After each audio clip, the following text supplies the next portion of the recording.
Do you know the best 2 days of a boater's life? I sure do. It's the day you buy the boat and the day you sell the boat. Moving forward with the Decker team. Moving forward together with the Decker team. We're thrilled, and honored actually, that for over 30 years we've been able to come alongside families, over 3,117 of them, not only those families that have bought and sold and invested in real estate, but also the families and individuals to help them build their fun, help them build their faith, help them build their finances, and help them strengthen, heal, and flourish in their relationship. So really, 30 years of building life, home, and wealth. Right? And so what we're going to explore in this episode is how stewardship affects your return on investment. Yeah, exactly. How you steward a thing that you have. Well, let's talk about the definition of steward for a second. It really means you temporarily have management, control, and Use of? responsibility and use of something, but it's not yours forever. Well, that's because this is a pretty temporal existence that we get. Yeah, you can't take it with you. And somebody said, you never see a U-Haul behind a hearse. And I want to do it when I die. By the way, I want you to put a hearse, U-Haul. It can be empty, but I want a U-Haul behind my hearse. Well, it's not going to happen. I'm here to tell you right now. Do the hearse not have trailer hitches? No. Oh, And I wouldn't probably do it. because there's nothing worth taking to the grave with you. Right, exactly. So it's all temporal anyway.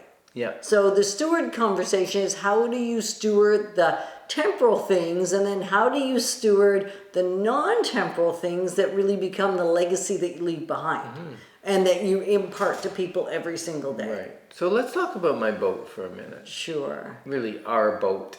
Oh, please. Who's kidding who? Your boat. How long ago did we buy that boat? It doesn't matter, does it? It does to me. Over 20 years. Over 20 years ago. And the boat brought so much joy when I bought it. You know, we went out on the river, we went with family, we took the kids skiing and tubing. We took lots of different other families. Yeah. We had a hoot on that thing. And then as the kids grew up, Or as your life changed, really. The hassle of putting it in the water, dragging it around, having a vehicle that could tow it, all of that. So it started to spread out how often I would use it, right? And some years we'd use it once, some years we wouldn't use it at all. The last couple years we didn't use it. So now is it good stewardship? Am I getting any return on investment on that? And the answer was no. I'm paying insurance.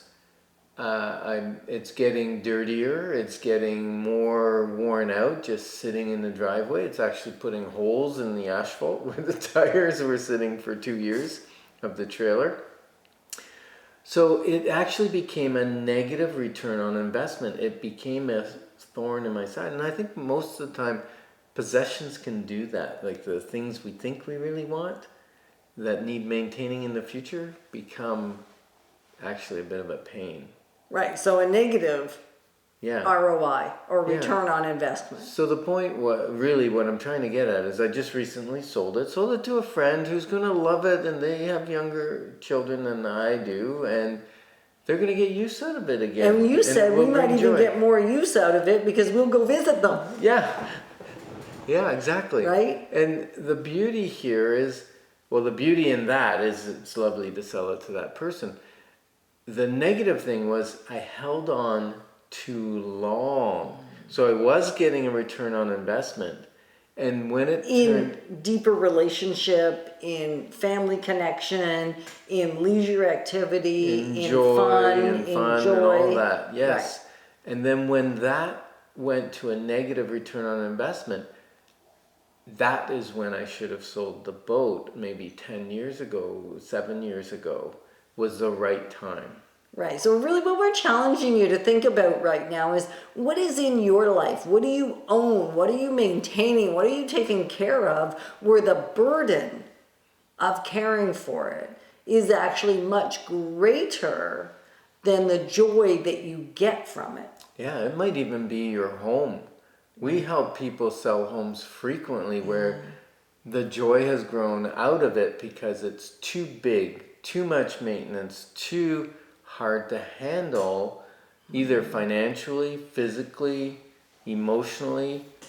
It's time to do a restart. Right, like some of our clients will get the clue or the cue that it's too much because they haven't maintained the things they used to take care of for 3 or 4 or 5 years, and all of a sudden it's a bigger issue, it's a bigger burden, it's a bigger frustration, it's too much.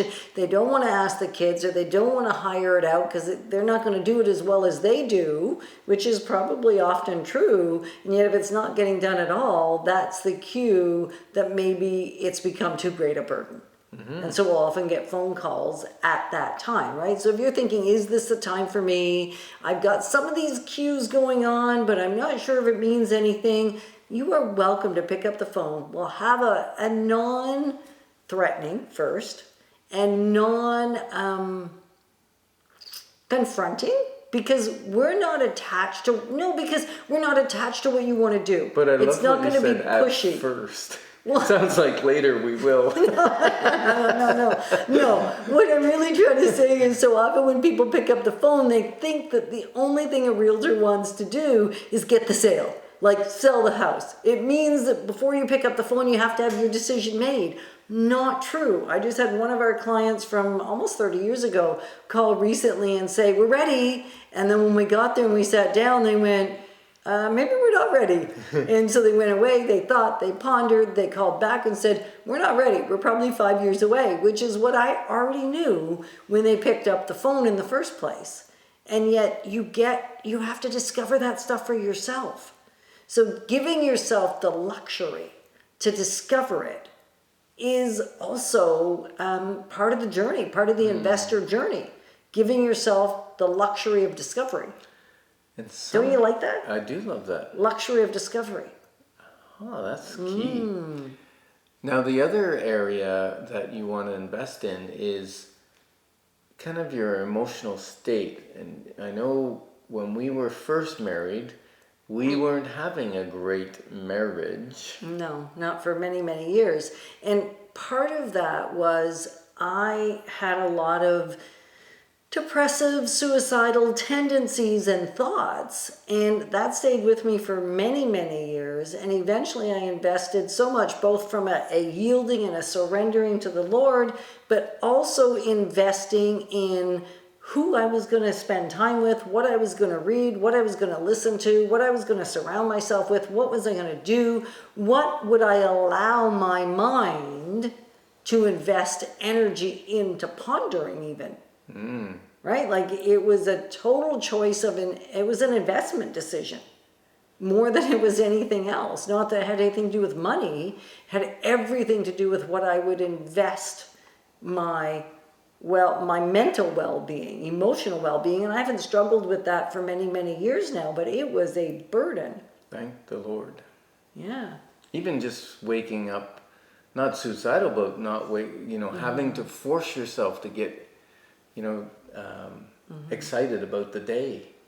Don't have to do that anymore. No. Yeah. So what's the quote, my love? My quote is, all you enjoy in life is probably in a degree directly correlated with how you steward what you start with.